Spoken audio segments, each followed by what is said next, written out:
So the thing I want to focus on today is your techniques are obviously a lot better. Right. Really focus on keeping your arms straight so you can, you know, we talked about before is either you got two choices, whatever cue you prefer. Yep. I always say keep your arms as long as possible. Okay. Choice A.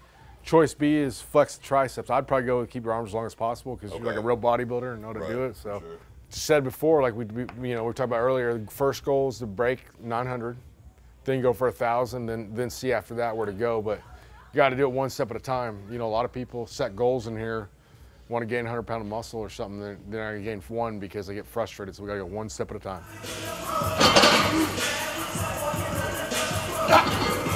Easy. Yep. Yeah. All day. Good job. With Joe, converting a bodybuilder to a strength athlete, there's a lot of similarities, a lot of differences. You always say you can't be a great powerlifter without being part bodybuilder. You're gonna have to train those smaller muscles. You're gonna have to train the accessories, the off-season work, build that work capacity, the volume, things of that nature.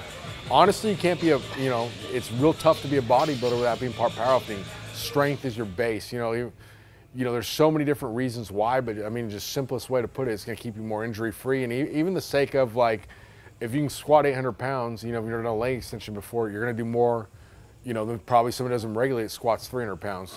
Like, see how he kind of is right there, then he dips himself, watch how he dips himself into position at the last second. Like he's like, watch. See how he kind of sets down at the last second? I want Alex to try that because it feels weird, but you're not gonna fall over or anything because the weight's gonna counteract you. So it's like you get so tight, you couldn't get down there without doing that, but when you have the weight to counteract, you can like dip at the last second and explode up. That's better, right there is better. Now do that hard, boom, like, right there, dude. Yeah, it's looking better. So this is the weight you want to start turning on, get explosive, like it's gonna set the tone. All right. It's heavy enough, it's not heavy, but it's heavy enough where you're not gonna like hurt yourself because it's so light, you know? What's the goal here? So we look at someone like Joe.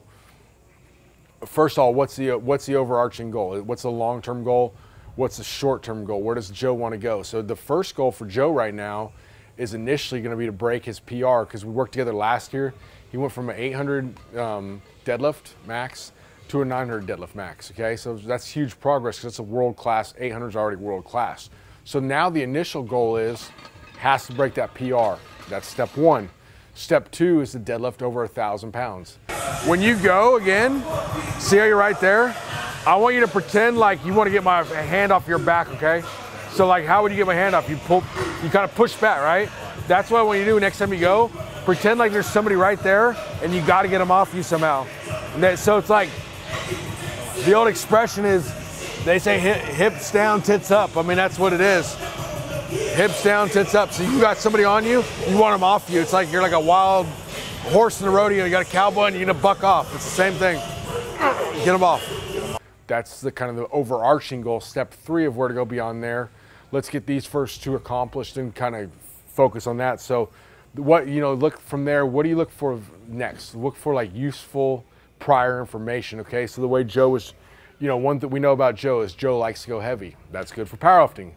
We know Joe has a good work capacity in a lot of his accessory work, but however, what's interesting about Joe is he likes to go really heavy for like a set, or he'll like to do like a high rep set, but just do one of them or so. You think about it, where a lot of the strength is going to be built in that sub-maximal range, that it's like that 55 to 85% range of, because that's where you build your technique, that's where you perfect your technique.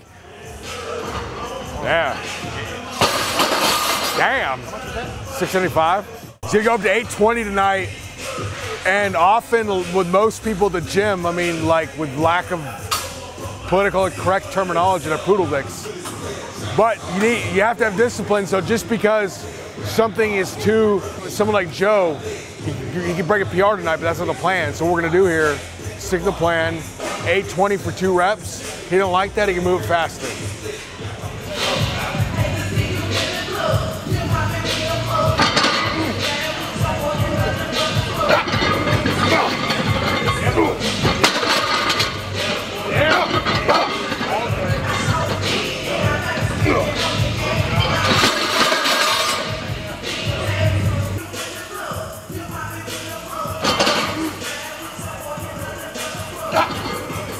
easy. Yep. Yeah. All day. Good job. The first rep on that one, dead on. Second one is like Joe's gotten so strong now, he can kind of get away with that, but instead of bringing his hips through, aka humping the bar, it kind of like got back. So he kind of used all his back to finish it, got it up, but obviously the efficiency is not, you know, but I mean. Glutes felt tight today. Yeah. I don't know why. Maybe from, I didn't do that heavy legs on Monday, but glutes felt pretty tight today. I noticed that even on 500, so. Well, I mean, bottom line is, got what he had to get, but there always can get better, you know. Strongest body in the world, but doesn't mean you can't get better. Yeah. Every time, man, even though we've done this weight before, but my challenge right now is like how easy I can get it at this point.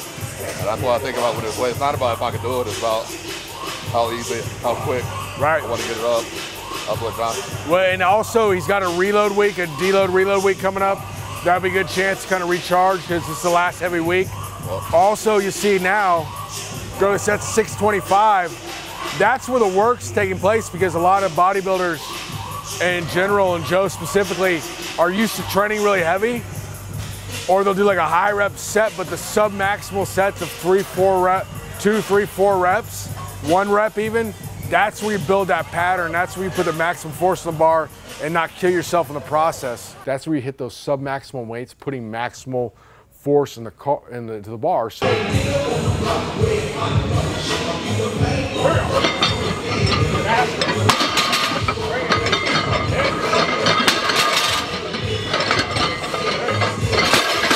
You also look at like, what do we have access to train on? Well, we're here at Destination Dallas. That's where Joe trains, so that's fantastic. That means the equipment's not going to be, you know, exercise flow, things like that you might have to take into account if you only got like a barbell and like one machine or something. That's awesome. So then you look at Joe or anybody else for that matter, what's the learning curve to the lift? For deadlifts, once we got his technique straightened out, and that wasn't too difficult to do, we're still some things we're trying to focus on. But for the most part, what you got to think about is the learning curve on a deadlift is pretty low. So it becomes a question of, you know, the stimulus, the recovery, the adaptation, things like that, managing fatigue and things of that nature versus like an Olympic lift where it gets super technical, okay? So the way we're gonna do this is what we do is, besides Joe's heavier sets, we do a lot of submaximal work with doubles, singles, and triples. So for example, instead of going like 3 sets of 8, we'd go 8 sets of 3 because what that does is that gives us more first reps. That allows Joe to put maximum force on the bar every set, every rep, and that's how you can't, if you try to go to like 100%, 90+% every workout, you would burn yourself out. You'd burn your central nervous system out. So what happens over time is you build movement economy. Like other sports like boxing and things like that, you can have somebody that's like not in as good a shape on paper, like a VO2 max, they'll outlast somebody that's in great shape on paper because they have more efficient movement economy. They don't waste anything. They just expend less energy in a movement. So that's ultimately what we want to do. We get so good at the deadlift that we use less energy doing it. However, the kicker is we want to put maximum force into it. So you have that perfect movement economy. Less energy, however, we're not going to settle for that. We're going to still put maximum force in the bar so we can kind of like double dip and make gains on both ends. So the low reps, more sets is more important so we get the more first reps.